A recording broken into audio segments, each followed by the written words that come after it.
आज हम आप लोगों के बीच गयासुर की कथा बताएंगे कि आज देश क्या विदेश के लोग भी गया में पिंडदान के लिए जाते हैं और उनका वंश उद्धार हो जाता है। गयासुर कौन था? गयासुर एक राक्षस था, दैत्य था और यह त्रिपुरासुर का पुत्र था, जो कि बहुत ही विशाल शरीर था। और वह सोचा कि यह हमारा शरीर जो है यह अशुद्ध है, तो शुद्ध कैसे होगा?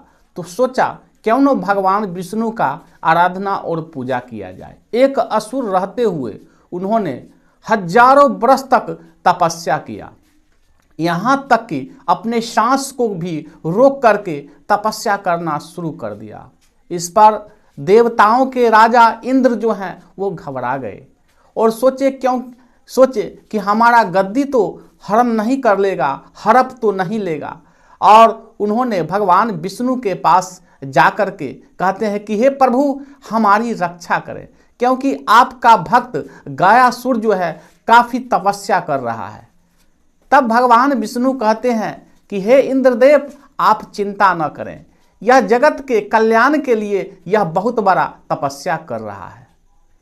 तब भगवान देवताओं के राजा इंद्र कहते हैं कि आप उसे वर क्यों नहीं दे देते प्रभु। तब भगवान विष्णु कहते हैं वह वर का योग्य है। और गयासुर के पास जाकर के भगवान विष्णु प्रकट हो जाते हैं, कहते हैं वत्स आंखें खोलो। गयासुर आंखें खोलता है और जब भगवान विष्णु को जब देखता है तो उनके चरणों में गिर जाता है और भगवान विष्णु उन्हें उठा करके कहते हैं बस कुछ मांगो, तुम्हें क्या चाहिए।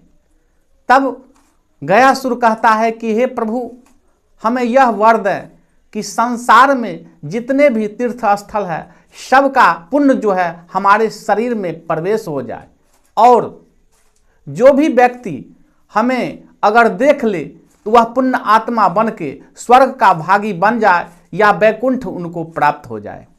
तब भगवान विष्णु कहते हैं कि हे गयासुर, तुमने जगत के कल्याण के लिए वर मांगा है, इसलिए हम यह तुम्हें आशीर्वाद के रूप में देते हैं कि संसार में तुमको कोई भी देखेगा वह मुक्त हो जाएगा और वह वैकुंठ का, वह स्वर्ग का भागी बन जाएगा।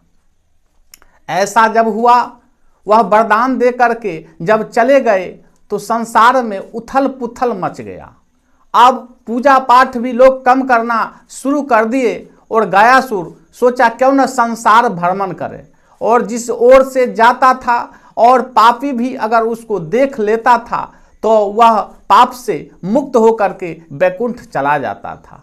अब तो पुण्य लोग कम करते थे और पाप करने के बाद भी वह पाप से मुक्त होकर के स्वर्ग जब जाने लगे तो देवताओं का शक्ति छिन्न होने लगा। सभी देवता भगवान विष्णु के पास ब्रह्म सहित वहां पहुंचते हैं और विष्णु लोक में जाकर के कहते हैं कि हे प्रभु, गयासुर के कारण आज जो है सभी पापी से पापी व्यक्ति भी गयासुर को देख लेता है तो वह वैकुंठ का भागी बन जाता है, वह वैकुंठ चला जाता है। और हमारे पास ब्रह्मदेव बोले कि हमारे पास यमराज भी आए थे और बोले कि हे प्रभु, आपने संसार को बनाया तो सारा पुण्य आत्मा तो स्वर्ग चले जाते हैं, लेकिन हमारा जो नरक लोक बनाए हैं वह खाली का खाली है, इसलिए हमारी रक्षा करें प्रभु, क्योंकि यह सारा चीज तो आप ही का बनाया हुआ है। सभी देवता जब भगवान विष्णु को आग्रह करते हैं तब विष्णु कहते हैं ब्रह्मदेव के कि यह हमारा भक्त है, हम इसे कुछ नहीं कर सकते, लेकिन ब्रह्मदेव आप लीला कर सकते हैं। उनकी भाषा को वह ब्रह्मदेव समझ जाते हैं और वहाँ से गयासुर के पास जाते हैं। गयासुर उस समय पूजा पाठ में लीन था, वहाँ जाकर के कहते हैं हे गयासुर, हम तुम्हारे पास आए हैं।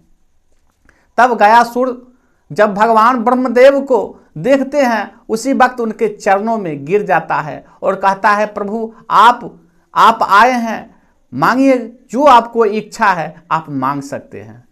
तब भगवान ब्रह्मदेव कहते हैं कि हे गयासुर, हमारी इच्छा है कि यज्ञ करें, लेकिन यज्ञ का कोई भूभाग हमें जो है सो कहीं स्वच्छ दिखाई नहीं पड़ता है।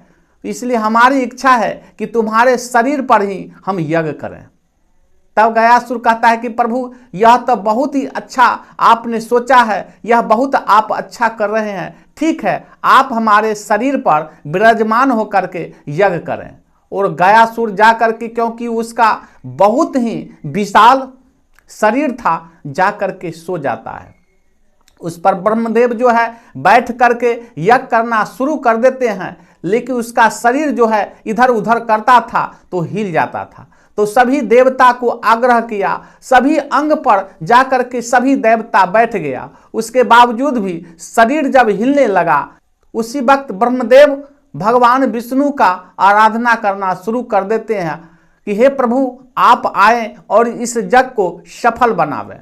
उसी वक्त भगवान विष्णु वहाँ पर आ जाते हैं और खड़े हो जाते हैं। और खड़े होने के जाने के बाद जब गयासुर देखता है तो उनको प्रणाम करता है कि हमारे इष्ट देव आ गए।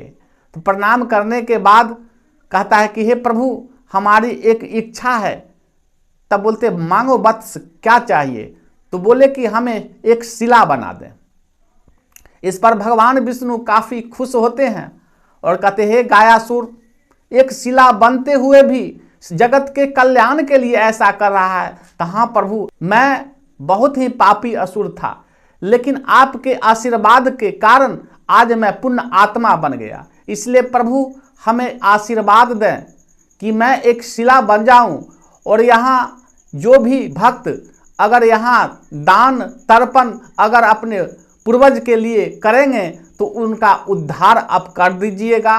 और हम चाहते हैं कि अप्रत्यक्ष रूप सभी देवता इस जगह यहाँ पर आप सभी वास करें। तब भगवान विष्णु कहते हैं कि हे गयासुर, मैं तुम्हें वर देता हूँ कि आज से इस जगह का नाम गाया पड़ेगा और यहाँ जो भी संसार के लोग यहाँ अपने वंश के लिए तर्पण दान करेंगे तो उसका वंश जो है मुक्त हो जाएगा और वह वैकुंठ का भागी बन जाएगा। उसके बाद यह तुम्हारा हमेशा जब तक सूरज चांद रहेगा तब तक तुम्हारा यह त्याग का लोग नाम लेंगे और यहाँ आकर के तर्पण दान करेंगे। जय श्री राम, हर हर महादेव।